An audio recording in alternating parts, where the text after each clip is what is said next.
السلام عليكم ورحمة الله وبركاته.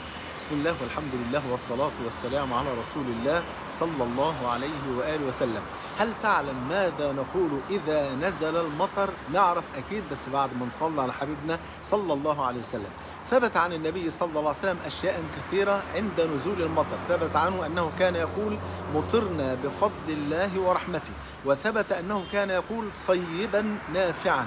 وثبت أنه كان يقول: اللهم صيبا هنيئا. وثبت أنه كان يقول: مطرنا برحمة الله وبرزق الله وبفضل الله سبحانه وتعالى. وثبت أنه كان يقول كلمة رحمة. وإذا زاد المطر وخشينا على أنفسنا وعلى بيوتنا وعلى زروعنا من ذلك المطر، كان النبي يقول: اللهم حوالينا ولا علينا. جاء رجل أعرابي وكان النبي يخطب الجمعة، فقال: يا رسول الله، ضاع المال وجاع العيال وهلكت الدواب، فادعوا الله أن يسقينا الغيث. كان المطر ما نزلش بقاله فترة كبيرة. فدعا النبي صلى الله عليه وسلم ولم يكن في السماء سحابة واحدة، فتجمعت السحب من كل مكان وأمطرت مطرا شديدا. فنزل النبي من على المنبر ولحيته تقطر من الماء وهو يقول: أشهد أني رسول الله صلى الله عليه وسلم.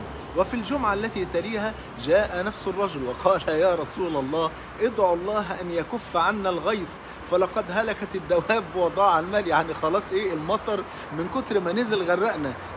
فقال النبي صلى الله عليه وسلم: اللهم حوالينا ولا علينا. اللهم صل وسلم وبارك على حبيبنا محمد صلى الله عليه وسلم.